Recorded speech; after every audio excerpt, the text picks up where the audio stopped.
شیر اور خرگوش۔ ایک گھنے جنگل میں ایک شیر رہا کرتا تھا۔ وہ تمام جنگل کا بادشاہ تھا، لیکن وہ بادشاہ جیسے پیش نہیں آتا تھا۔ ہر دن بے رحمی سے جنگل کے جانوروں کو کھا جایا کرتا تھا۔ شیر کے خوف سے جنگل کے جانور چھپ جایا کرتے تھے اور خود اپنی بھوک و پیاس کو مار کر سخت مشکلات سے دوچار ہونے لگے تھے۔ اس طرح کچھ دن بعد جنگل کے تمام جانور ایک مقام پر جمع ہوئے اور شیر کے شر سے محفوظ رہنے کے لیے سب مل کر رائے مشورہ کرنے لگے۔ سب نے اپنی اپنی بات رکھی اور آخر میں ایک گیدڑ نے کہا، میرا خیال ہے کہ ہم روز شیر کے ہاتھوں مرنے کے بجائے ہم خود ایک بار شیر کے پاس چلے جائیں۔ اس طرح روزانہ شیر کسی ایک کو کھا لے گا اور ہم سب اپنی اپنی باری سے چلے جائیں گے اور بلا خوف و ڈر سکون سے زندگی گزاریں گے۔ گیدڑ کے مشورے پہ تمام جانور رضامند ہو گئے۔ ایک بندر نے کہا، ٹھیک ہے، تمہاری بات بالکل درست ہے۔ موت کا خوف کرنے کے بجائے اپنی باری آنے تک ہم اطمینان و سکون کی زندگی گزار سکیں گے۔ جانوروں کی بات چیت مکمل ہونے کے بعد خود گیدڑ نے شیر کے پاس جا کر یہ ساری بات بتائی۔ گیدڑ کی باتیں سننے کے بعد شیر نے کہا، میں بادشاہ ہوں، اس لیے تم سب کی بات مان رہا ہوں، لیکن ایک بات غور سے سن لو۔ اگر کسی دن مجھے جانور ملنے میں تاخیر ہو جائے تو میں خاموش نہیں بیٹھوں گا اور دوبارہ تم سب پر حملہ کرنا شروع کروں گا۔ شیر نے بڑے غصے سے یہ سب کہا۔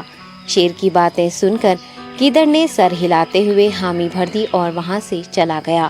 اس دن کے بعد ایک ایک جانور بلا ناغہ اپنی اپنی باری کے مطابق شیر کے پاس جانے لگے اور شیر سکون سے اپنے پاس آنے والے جانوروں کو مار کر اپنی بھوک مٹانے لگا۔ یہ معاملہ ایسے ہی چل رہا تھا اور ایک دن شیر کے پاس جانے کی باری ایک خرگوش کی آئی۔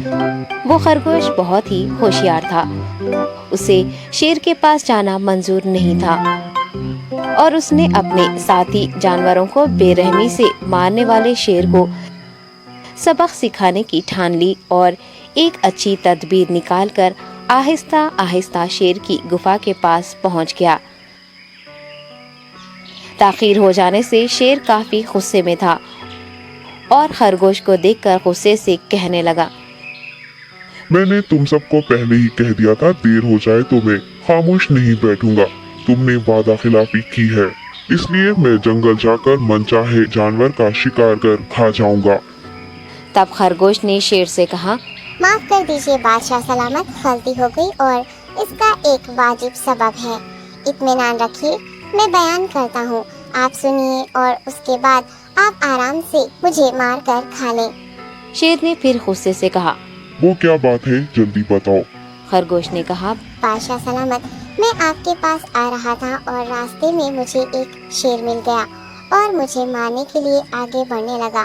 میں نے آپ کی بہادری کی بات اس شیر کے سامنے رکھی، لیکن وہ شیر آپ کے بارے میں بہت برا بھلا کہنے لگا۔ یہ سن کر میں نے غصے سے کہا، تم ہمارے جنگل کے نہیں ہو، ہمارے بادشاہ کے بارے میں ایسی باتیں مت کہو۔ یہ سن کر وہ شیر مجھ پر حملہ کرنے کے لیے تیار ہو گیا۔ یہ دیکھ کر میں نے کہا، تم مجھے مارو گے تو ہمارے بادشاہ تمہیں ہرگز نہیں بخشیں گے۔ تب اس شیر نے کہا، تمہارا بادشاہ میرا کیا کر لے گا؟ میں نے کئی ہاتھیوں کو اپنے پنجے سے مار گرایا ہے۔ تمہارا بادشاہ ہو یا کوئی اور ہو، میرے ہاتھوں بچ نہیں سکتا اور میرے سامنے کوئی ٹک نہیں سکتا۔ میں اسے ختم کروں گا۔ یہ سب بدتمیزی کرنے لگا۔ میں نے اس شیر سے کہا، تم ہمارے بادشاہ سے آ کر بات کرو۔ تب اس نے فخر سے کہا، میں کیوں آؤں؟ تمہارے بادشاہ میں دم ہے تو اسے ہی یہاں لے کر آؤ۔ یہ کہہ کر مجھے دبانے لگا۔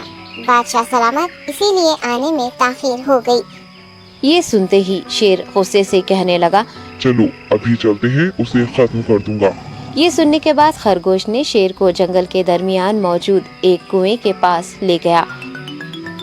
خرگوش نے کہا، بادشاہ، اس کے اندر دیکھیے، وہ وہاں آپ کا بے صبری سے انتظار کر رہا ہے۔ آپ اسے اچھا سبق سکھائیے۔